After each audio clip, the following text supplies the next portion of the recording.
여러분, 지금 시장에서 많은 사람들이 스테이블 코인 이야기를 합니다. 스테이블 코인이 커진다. 은행들이 움직인다. 국가들도 준비한다. 기업들도 관심을 가진다. 좋습니다. 그런데 정작 가장 중요한 질문은 생각보다 많이 안 합니다. 다들 자기 코인을 만들면 그 코인들은 서로 어떻게 연결될까요? 바로 이 질문입니다. 저는 이게 지금 리플을 이해할 때 굉장히 중요한 질문이라고 봅니다.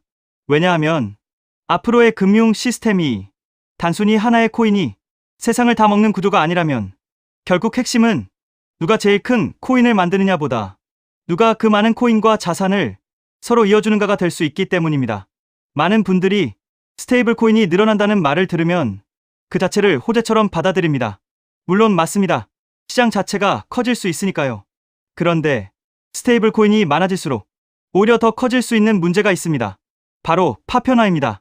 은행은 자기 스테이블 코인을 만들고 싶어 합니다. 국가는 자기 통화 기반의 디지털 자산을 만들고 싶어 합니다. 플랫폼은 자기 생태계 안에서 돌아가는 자산을 만들고 싶어 합니다. 유도도 남의 자산에 종속되고 싶어 하지 않습니다.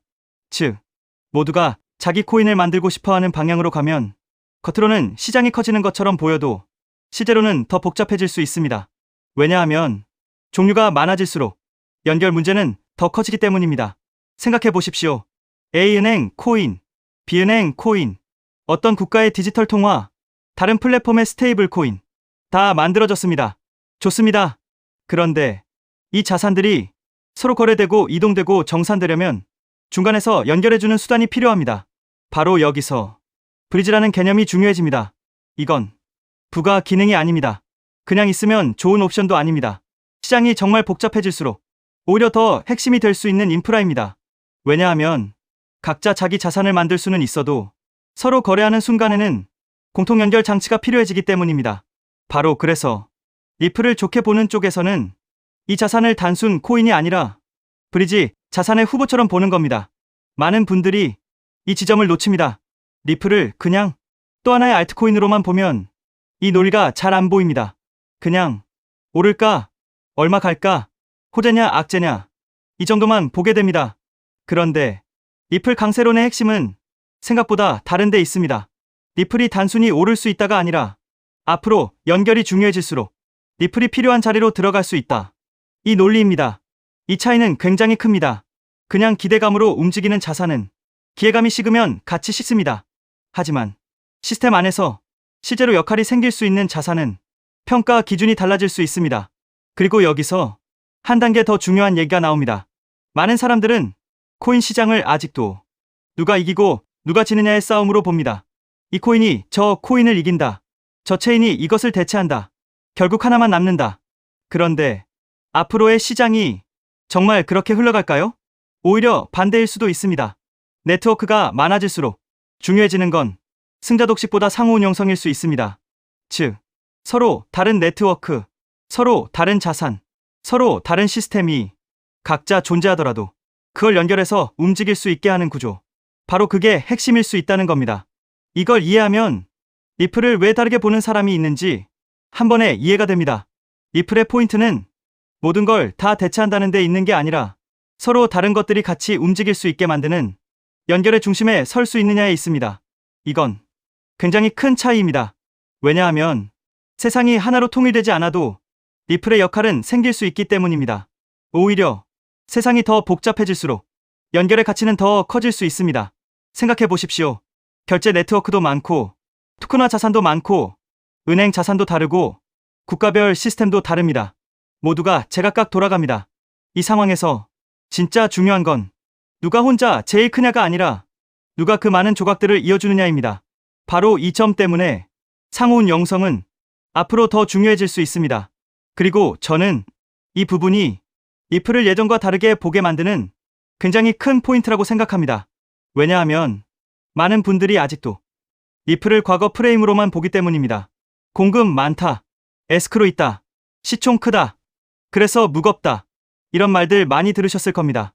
물론 그 프레임도 한때는 강했습니다. 그런데 문제는 시장 구조가 달라지기 시작하면 같은 숫자도 다르게 해석될 수 있다는 겁니다. 예전에는 공급량과 시총만 보고 끝났을 수 있습니다. 하지만 앞으로는 실제 사용량, 연결 수요, 네트워크, 역할, 상호 운용성의 필요성까지 보게 되면 평가 기준 자체가 달라질 수 있습니다. 이게 바로 내러티브가 바뀐다는 뜻입니다.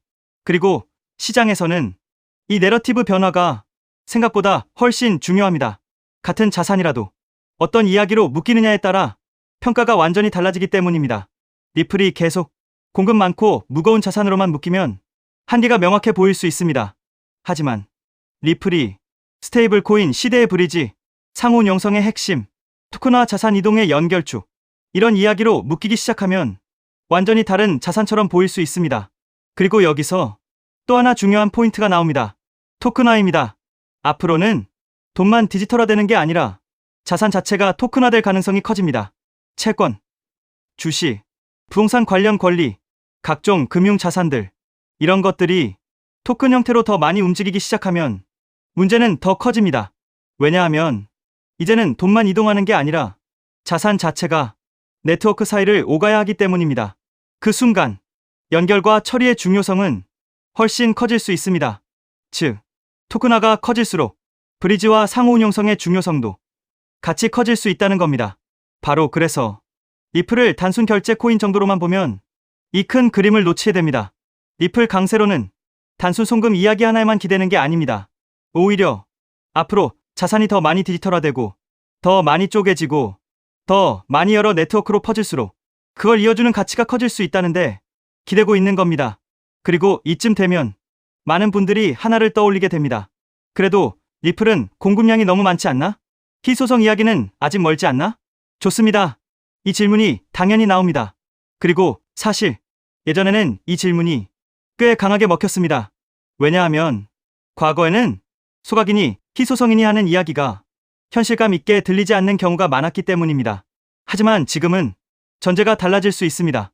왜냐하면 사용이 붙는 구조가 커질수록 희소성 이야기도 이런 거는 다른 방식으로 볼 수 있기 때문입니다. 이게 중요합니다. 희소성은 무조건 공급 숫자만 보고 판단하는 게 아닙니다. 결국 얼마나 쓰이느냐, 얼마나 자주 움직이느냐, 얼마나 많은 자산이 그 위를 지나가느냐가 같이 봐야 합니다.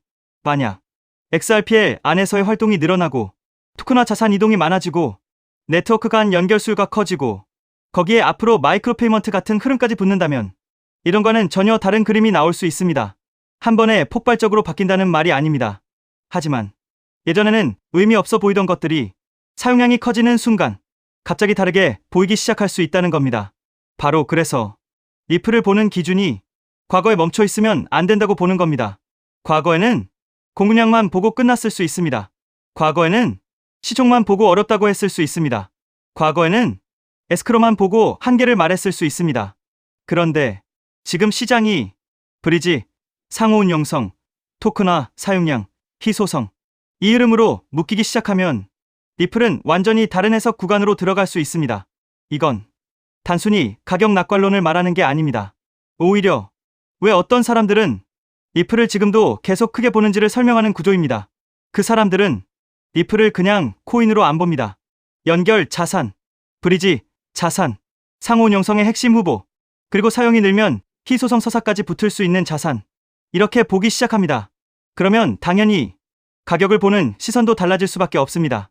왜냐하면 더 이상 얼마까지 반등할까가 아니라 이 자산이 앞으로 어디까지 필요해질 수 있나?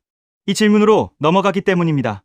그리고 저는 이게 굉장히 중요하다고 봅니다. 많은 사람들은 항상 결과가 나온 뒤에 이해합니다. 스테이블 코인이 커진 뒤에, 토큰화가 커진 뒤에, 연결 문제가 더 크게 드러난 뒤에 그제서야 브리지의 중요성을 이해하게 됩니다.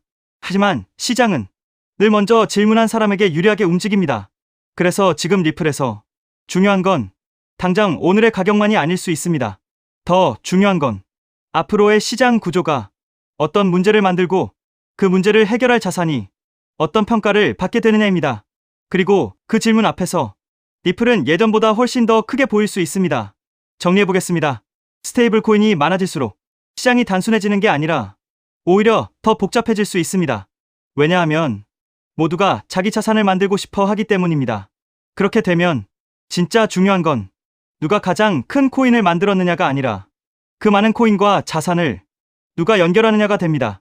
바로 그 지점에서 브리지 자산이라는 논리가 나오고 상호 운용성의 중요성이 커지고 토큰화가 붙고 사용량이 늘어나면 이런과 다른 희소성 서사까지 만들어질 수 있습니다. 결국 리플의 진짜 무서운 포인트는 그냥 오를 수 있다는 기대감이 아닐 수 있습니다. 오히려 스테이블 코인 시대, 토큰화 시대, 상호 운용성 시대가 커질수록 리플이 연결의 핵심 자산처럼 다르게 보이기 시작할 수 있다는 점, 바로 그 가능성이 리플을 계속 크게 보게 만드는 핵심일 수 있습니다. 여기에 더해 또 중요한 내용, SEC 소송이 사실상 완전 종식되었습니다. 이 소송이 끝난다는 것은 단순한 사건 종료가 아닙니다. 리플 채택이 본격적으로 증가할 수 있는 출발점이 된다는 의미입니다. 그렇게 되면 리플의 파트너사들, 특히 금융권에서 리플 시스템을 도입하는 흐름이 마치 밀물처럼 빠르게 확대될 가능성이 있습니다. 여기서 한 가지 생각해볼 질문이 있습니다. 금융권이 정말 리플을 채택하기 시작하면 어떤 변화가 일어날까요? 그런데 금융권의 요구는 생각보다 단순하지 않습니다. 국가마다 규제가 다르고 지역마다 금융 환경이 다르기 때문입니다. 이러한 다양한 요구를 하나하나 대응하려면 리플 역시 지금보다 훨씬 높은 확장성을 확보해야 합니다. 그래서 자연스럽게 리플에게도 레이어2라는 개념이 굉장히 중요한 요소로 떠오르게 됩니다. 리플 레저를 활용하면 국가와 국가 사이에서 자산을 이동시키는 것이 가능해집니다. 그리고 그 자산 이동 기록은 모두 리플 레저 원장에 투명하게 기록됩니다. 여기서 또 하나 궁금해집니다. 이 시스템이 실제 금융권에서 사용된다면 얼마나 많은 자산이 이동하게 될까요? 리플 레저를 통해 이동할 수 있는 자산은 단순히 암호화폐만을 의미하지 않습니다. 디지털 자산은 물론이고 앞으로 시작될 전 세계 은행들의 현금 자산까지도 이 시스템을 통해 이동할 수 있습니다. 이처럼 XRP가 글로벌 금융기업들과 사업을 확장해 나가기 위해서는 반드시 필요한 구조가 있습니다. 그것이 바로 레이어2입니다. 레이어2 없이 사업 확장을 시도한다면 언젠가는 한계에 부딪힐 수밖에 없습니다. 레이어1과 레이어2는 서로 경쟁하는 구조가 아니라 하나의 생태계를 만드는 공생 관계입니다. 여기서 중요한 질문이 하나 있습니다. 전 세계 은행들이 사용하는 시스템이라면 얼마나 다양한 기능이 필요할까요? 이 생태계가 커질수록 전 세계 은행들이 요구하는 다양한 기능을 제공할 수 있습니다. 그래야 생태계 자체가 스스로 돌아갈 수 있는 자생력을 가지게 됩니다. 즉, 뿌리가 깊은 구조를 만들어 어떤 서비스가 등장하더라도 자체적으로 처리할 수 있어야 합니다. 그래야 리플이 단순한 코인이 아니라 하나의 플랫폼으로 성장할 수 있습니다. 그리고 그렇게 되어야 리플은 장기적으로 살아남을 수 있습니다. 그래서 레이어2는 단순한 보조 기술이 아닙니다. 레이어2를 통해 리플의 확장성과 범용성을 높여줘야 리플 기반 블록체인 사업들이 대거 등장하게 됩니다. 그리고 그렇게 사업들이 늘어나면서 비로소 하나의 생태계가 완성됩니다. 여기서 또 하나 중요한 질문이 생깁니다. 생태계가 커질 때 가장 큰 수혜를 보는 것은 무엇일까요? 여기서 코인 시장에 아주 흥미로운 특징 하나가 있습니다. 레이어2 코인들은 리플이 10배 상승할 때 수백 배 상승 기회를 얻을 수 있는 공생 구조를 가지고 있다는 점입니다. 그래서 많은 투자자들이 이 구조를 투자 전략으로 활용하기도 합니다. 이 원리는 주식 시장에서도 비슷한 사례를 볼 수 있습니다. 전기차 테마의 대형주였던 삼성 SDI가 약 15배 상승할 때 소형주였던 에코프로는 무려 700배 상승을 보여줬습니다. 같은 산업에 속해 있지만 상승률은 완전히 달랐습니다. 이것이 바로 생태계 구조의 특징입니다. 레이어1인 이더리움이 2배 상승할 때 레이어2 코인들이 수천 배 상승하는 현상은 이미 오래전부터 코인 시장에서 반복되어 왔습니다. 또 다른 예도 있습니다. 비트코인은 레이어1입니다. 하지만 속도와 수수료 문제 때문에 실제 거래용 화폐로 사용하기에는 한계가 있습니다. 그래서 한 가지 질문이 생깁니다. 이 문제를 해결하기 위해 어떤 기술이 등장했을까요? 그 문제를 해결하기 위해 등장한 프로젝트가 있습니다. 바로 스택스입니다. 레이어2인 스택스는 비트코인의 속도와 수수료 문제를 개선했습니다. 비트코인과 레이어2 코인은 상승할 때 같이 상승합니다. 하지만 상승률은 완전히 다릅니다. 레이어1인 비트코인이 2023년 10월 대비 2024년 3월까지 약 190% 상승할 때 레이어2 코인인 스택스는 같은 기간 동안 무려 750% 상승했습니다. 그래서 자연스럽게 이런 결론이 나옵니다. 만약 XRP가 앞으로 10배 상승한다면 리플 레이어2 코인들은 100배, 1000배 상승 가능성도 충분히 기대할 수 있다는 것입니다. 여기서 이제 가장 중요한 질문이 생깁니다. 그렇다면 리플 생태계에서 레이어 2 역할을 하는 코인은 무엇일까요? 첫 번째로 제가 우리 구독자분들께 소개해드릴 리플 관련 코인은 더 루트 네트워크, The Root Network입니다. 루트 네트워크 홈페이지를 보면 XRP, Ledger, Integration, 즉 다양한 블록체인을 XRP, 레저로 통합하는 기능을 설명하고 있습니다. XRP 사용자들이 다른 코인들을 XRP, 레저 환경에서도 사용할 수 있도록 확장해주고, 이 과정에서 루트 네트워크가 브릿지 역할을 하는 리플 전용 크로스체인 솔루션이라는 것을 확인할 수 있습니다. 그래서 리플 홀더라면 반드시 알아둘 필요가 있는 프로젝트입니다. 또 하나 중요한 특징이 있습니다. 바로 블록 리워드입니다. 리워드는 블록체인 네트워크 유지에 기여하는 채굴 활동에 대한 보상인데, 이 보상이 XRP로 지급됩니다. 즉, 루트 네트워크의 기축 통화가 XRP라는 의미입니다. 더 루트 네트워크는 XRP 확장을 위한 역할을 하지만 이더리움의 EVM 구조를 기반으로 레이어 1을 개발한 프로젝트이기 때문에 직접적으로 XRP 체인을 사용하지 않는다는 한계도 존재합니다. 하지만 지금 소개하고 있는 이 코인은 리플 블록체인에서 개발된 유일한 레이어 2 프로젝트입니다. 그래서 향후 XRP가 10배 상승한다면 이 코인은 100배, 1000배 상승 가능성도 충분히 기대해 볼 수 있습니다. 여기서 많은 분들이 이 질문을 하실 수 있습니다. 도대체 이 코인은 어떤 구도를 가지고 있을까요? 이 코인 홈페이지를 보면 메인 화면에 XRP 생태계를 위한 사이드체인이라는 프로젝트 목표가 명확하게 적혀 있습니다. 사이드체인은 XRP 체인을 더 원활하게 구동할 수 있도록 지원해주는 체인을 의미합니다. 그래서 XRP 생태계가 커질수록 이 코인의 사용처도 폭발적으로 늘어날 수 있습니다. 또한 이 코인의 이용자가 늘어날수록 XRP 역시 더 안정적인 환경에서 서비스를 제공할 수 있습니다. 그래서 이 두 코인은 공생 관계라고 볼 수 있습니다. 이 코인의 백서를 보면 XRP 레저의 포크라고 설명되어 있습니다. 하드포크와 비슷한 개념인데 XRP의 장점은 유지하면서 레이어 2의 핵심 가치인 확장성을 개선하기 위해 추가적인 코드 개발 가능성을 열어둔 구조입니다. 그래서 이 프로젝트는 레이어 2 스마트 컨트랙트를 담당한다고 설명하고 있습니다. 향후 리플 생태계에서는 결제는 레이어 1, 즉 리플 레저에서 처리되고 어플리케이션과 서비스 영역은 레이어 2인 이 프로젝트를 통해 처리될 가능성이 있습니다. 사실 이 부분 때문에 리플 기술 커뮤니티에서는 하나의 우려가 나오고 있습니다. 앞으로 이 코인으로 수요가 너무 많이 몰릴 수 있다는 것입니다. 레이어 2는 블록체인이라는 뿌리 위에서 꽃과 열매 역할을 하는 블록체인 애플리케이션들을 연결하는 역할을 합니다. 그런데 이 중요한 연결 구조가 거의 코인 하나에 집중되어 있습니다.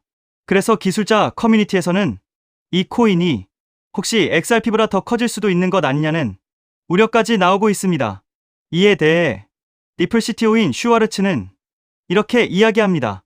새로운 체인이 등장한다고 해서 기존 체인의 가치가 떨어질 것이라고 걱정하는 것은 지금 걱정할 문제가 아니라는 것입니다. 즉, 이 코인이 너무 커질 것을 걱정하는 기술자들의 우려에 대해 리플 CTO가 직접 나서 진정시키고 있는 상황입니다. 이 장면만 봐도 이 프로젝트가 얼마나 중요한 위치에 있는지 충분히 알 수 있습니다. 이 코인은 재작년 12월에 출시된 아직 2년도 되지 않은 초기 프로젝트입니다. 현재 가격은 약 166원, 그리고 시가총액 역시 약 60억 수준입니다. 리플 XRP의 시총이 약 45조라는 점을 생각하면 아직 700분의 1도 되지 않는 저평가 영역이라고 볼 수 있습니다.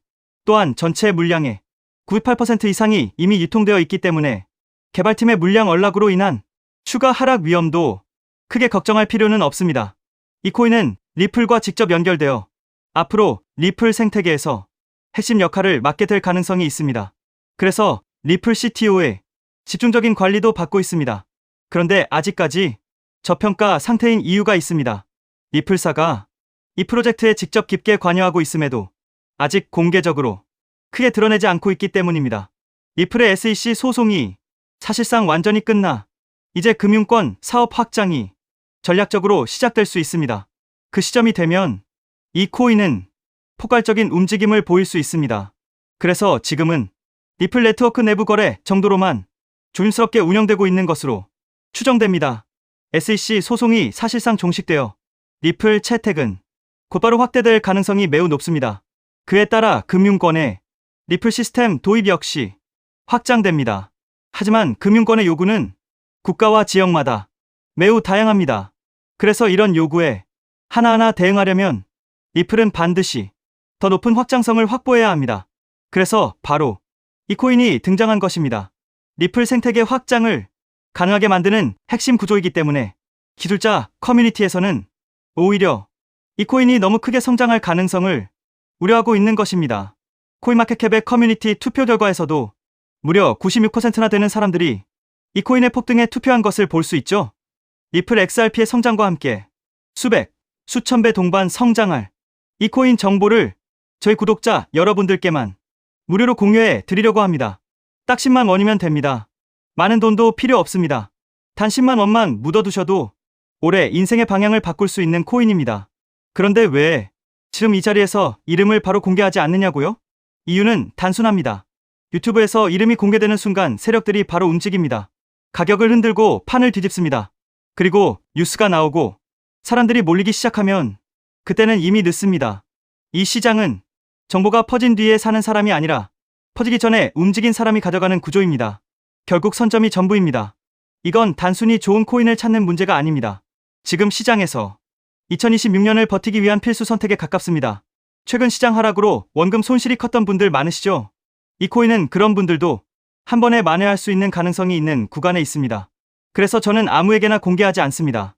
저를 믿고 설문에 참여해 주시는 구독자분들께만 이익은 코인의 이름, 진입 구간, 그리고 목표 가격까지 모두 공유드리겠습니다.